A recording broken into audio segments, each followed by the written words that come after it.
Alright, we got another pod review for you to do today, and let's see what we got back here. I think there's a couple that are ready. Getting back here is becoming more and more of a chore as the solanum, a lanceolatum, gets bigger and bigger for the winter. I guess it doesn't want to come in for the winter because I ain't bringing that thing in. That's just way too big of a plant. I mean, this thing's absolutely enormous.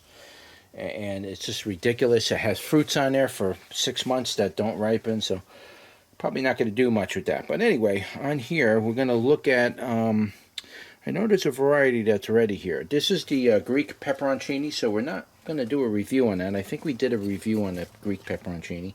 We did reviews on the fish pepper, but there's one here, and you can see there's a lot of green ones on here.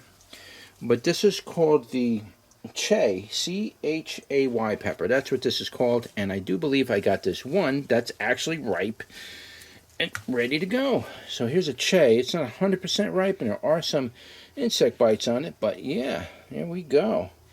That is the Chay pepper, and generally the shape with these peppers are generally more like, pendant or pointed type like this. You see how they come down, they come to a point. That's generally how they come, but sometimes they'll form like this. They'll almost look like, the pepperoncini, but not quite. But they mostly, when these form, they usually form a point. So if you grow them outside, you're going to get a lot of them. They're going to look kind of on the pointy side. But this is one here that we can actually do the taste test on.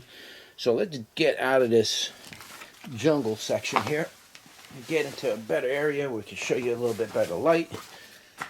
Kind of show you what's going on. There it is. This is the Chay pepper. Don't know anything about it offhand, and that information will be in the description and the title if I can find anything on it. But that's it. That's a Chay. Let's turn you around and give that a go. Alright, welcome back everybody. We are doing a pod review today on this pepper right here, and this is called the Chay pepper, and I don't know that much about the Chay pepper, but I will put that information in the description below, and you can read about it there. So, here it is. That is called the Chay, and I have no idea if this thing is hot or sweet, or I have no idea. I grow so many peppers, guys, I don't sit there and study each one of them before I do the review. I just kind of do the review on a whim. So that's it right there, and let's give that a go. Nice and sweet, wow. Very sweet.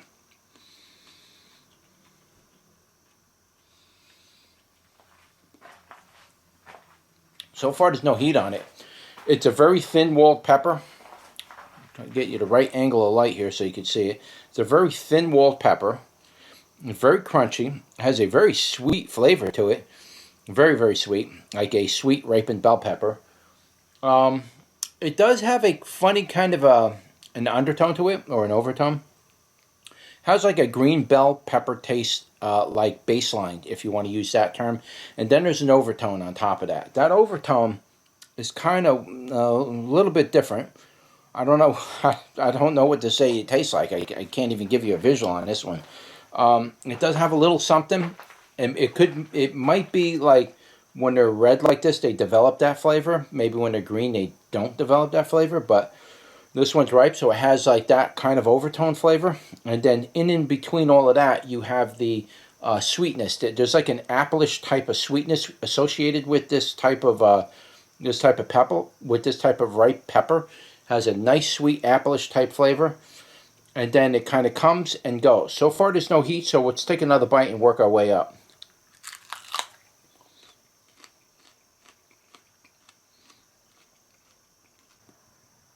Okay, so it's generally a sweet pepper. I don't know if they can develop heat.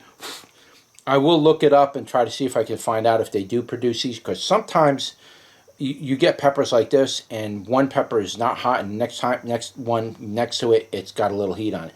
This might have a little tiny bit of heat, almost like what you would say for a pepperoncini. It's just very low. I kind of maybe feel something on my lips, and so it might have something, but it's really, really low. It's almost undetectable. The skins on this thing is pretty thick. Okay, so skins are pretty thick. and you do got to chew them up. I just had to spend about a minute trying to spit all these little tiny little pieces of skin out so I can do the review. And they're kind of on the thick side. Thin wall, thick skins. That tells me it's either A, good for drying, or B, you could probably dry it like a pepperoncini. And you can pickle them that way and use them that way. Would you want to use this per se for general cooking? You can. You can do that really with any pepper. But I would say because of the thin walls and the really thick type of skin on it, I would say it's probably best for pickling and drying. This is probably a really good drying pepper, to be honest with you. Not sure what they use it for, where it's grown, cultivated and stuff. I'm not sure if they use it for just generally being a dry or whatnot pepper, but it's a good pepper. It's pretty interesting. Now, as far as the heat goes on it, I don't know if there's any heat. It tasted like it was sweet, but there may have been a little something in there. Real tiny something, less than 10 on the Scoville, we'll say that. That's how low it was. It was like there was, maybe I'm just oversensitive and I could just pick that little tingle up. But I really got it around my lips, and that might be because maybe I was handling another pepper or something. So it's hard to say. For now, we'll just call it a sweet pepper and there's no heat on it. And again, that flavor was a nice little appley flavor. I didn't taste it green, but I would imagine the green ones would taste like a green type of, pepperoncini type green. So that tells me it's probably best for pickling. But really, that's about it, guys. I don't know what else to really say about this pepper other than it's an interesting pepper to grow. It's probably a good alternative to your pepperoncinis if you're going to get into pickling and or drying. So it would be good for that. But yeah, I'll leave whatever information I get from this pepper in the description below and the title and all that. And I'll also leave a link below in the description where you can visit the website and you can purchase a seed for it if you want to give this a grow. And that's about it. I hope you enjoyed the video. Don't forget to like, share, and subscribe. And I'll see you on the next one. Take care.